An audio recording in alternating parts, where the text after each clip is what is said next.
Hi, welcome to my channel. Telangana రాష్ట్రంలో ఇందిరమ్మ ఇళ్ళ కోసం వెయిట్ చేస్తున్న ప్రజలకు వచ్చేసి ఒక విధంగా బ్యాడ్ న్యూసే అండి. ఇందిరమ్మ ఇల్లు ఇప్పుడు కష్టమే. ఎందుకు అంటే టెక్నికల్ ఇష్యూస్ వల్ల ఇంకా చాలామంది అప్లై చేసుకునడం వల్ల ఇందిరమ్మ ఇళ్ళ లబ్ధిదారుల ఎంపికలో జాప్యం జరుగుతుంది. అదేవిధంగా ఇప్పుడు ఈరోజు ఎమ్మెల్సీ ఎలక్షన్స్ నోటిఫికేషన్, ఫిబ్రవరి 15వ తారీఖు సర్పంచ్ ఎలక్షన్ నోటిఫికేషన్ వస్తుంది. ఇట్లా నోటిఫికేషన్స్ వచ్చినప్పుడు, ఎలక్షన్స్ ఉన్నప్పుడు ఎలక్షన్ కోడ్ అమల్లో ఉంటుంది. ఎలక్షన్ కోడ్ అమల్లో ఉన్నప్పుడు ఏ రాష్ట్రంలో అయినా ఉచిత పథకాలు, గవర్నమెంట్ స్కీమ్స్ అనేది పంచడానికి అధికారం ఉండదన్నమాట. సో ఇప్పుడు పూర్తి వివరాలు చూసుకుంటే, ఇందిరమ్మ ఇళ్ళ పథకం అమల్లో జాప్యం, సమీక్షలంటూ అధికారులంతా బిజీ, సాంకేతిక సమస్యలు, ముందుకు సాగని పథకం.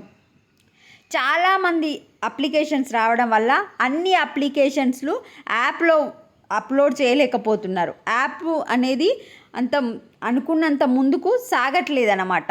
సో అందరివి అప్లోడ్ చేయలేదు.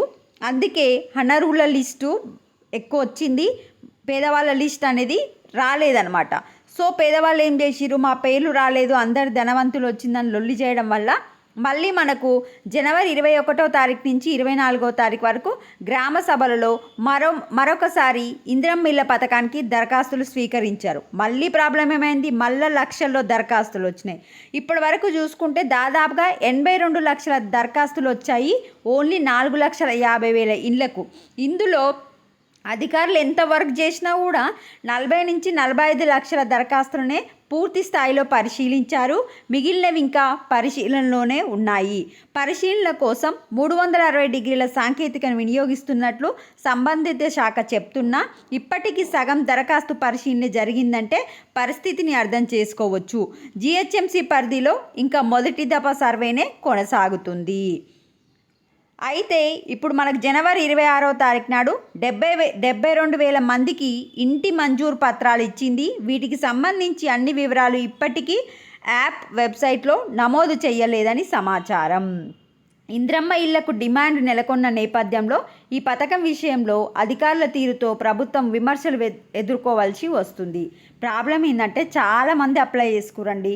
ఎంత వర్క్ చేసినా కూడా 82 లక్షలు ఒక నెలలో చెక్ చేయాలి, మళ్ళీ అందరి పేర్లు ఎక్కియాలి అంటే వాళ్ళకి ప్రాబ్లమే, వీళ్ళకి ప్రాబ్లమే. సో ఇంతమంది అప్లై చేసుకోవడం వల్ల బ్యాడ్ నేమ్ వచ్చేసి గవర్నమెంట్కి వస్తుంది. వెయిట్ చేయలేక ప్రజలు కూడా అసహనం వ్యక్తం చేస్తున్నారు గవర్నమెంట్ మీద. ఒకవేళ దబ్బడి చెక్ చేసి ఎవరో ఒకరి పేర్లు ఇద్దామన్నా కూడా లిస్టు ప్రొవైడ్ చేసిన తర్వాత మళ్ళీ అనర్హులకు వచ్చింది, పేదవాళ్ళకు రాలేదని అల్లరి జరుగుతుంది.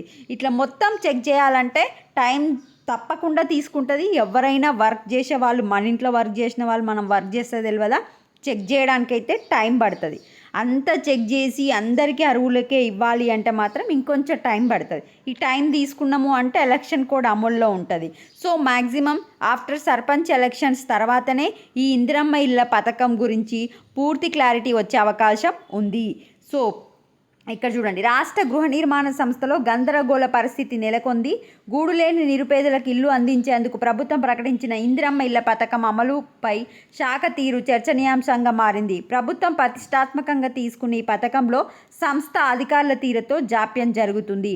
ప్రభుత్వ ఆలోచనలు, ఆశయాలకు అనుగుణంగా పనిచేసి అసలైన లబ్ధిదారుల మేలు చేయవలసిన కీలక అధికారులు అవలంబిస్తున్న విధానాలు శాఖలో ఇబ్బందిగా మారుతున్నట్లు ఉద్యోగులు వాపోతున్నారు. అధికారులు నిత్యం సమావేశాలు, సమీక్షలంటూ బిజీగా వ్యవహరిస్తున్నా ఇళ్ల పథకం మాత్రం ఆశించిన స్థాయిలో ముందుకు కదలడం లేదు. అధికారుల తీరు ఒకవైపు, సాంకేతిక సమస్యలు మరోవైపు లబ్ధిదారులను ఇబ్బందులకు గురి చేస్తున్నాయి.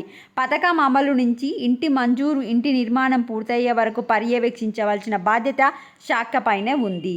ఇది ప్రాబ్లం అనమాట. అధికారులు కరెక్ట్ చేయట్లేదు. మన యాప్ ఉంది కదా, యాప్ కూడా కరెక్ట్ డీటెయిల్స్ ఇవ్వట్లేదు. ఇవన్నీ చెక్ చేయాలంటే తప్పకుండా టైం పడుతుంది. టైం తీసుకున్న తర్వాత మాత్రమే ఇవ్వడం జరుగుతుంది.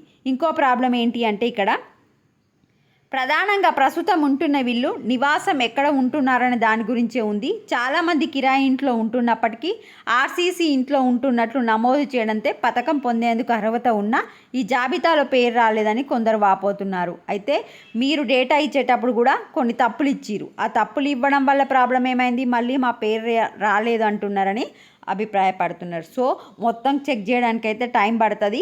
ఒకవేళ స్పీడ్గా ఇచ్చినా కూడా అనర్హులకి వెళ్తుంది. ఎవరైనా అనర్హులని కంప్లైంట్ చేస్తే మళ్ళీ అనర్హుల వివరాలు సేకరించాలని జిల్లా అధికారులకు సూచించినట్టు తెలిసింది. ఇది అప్డేట్. ఒకసారి మీరు కూడా చదువుకోండి. వీడియోని లైక్ చేయండి. మార్చి 10th తర్వాతనే మనకు పూర్తి క్లారిటీ అయితే వచ్చే అవకాశం ఉంది. వీడియోని లైక్ చేసి ఛానల్ని తప్పకుండా సబ్స్క్రైబ్ చేసుకోండి. Thanks for watching.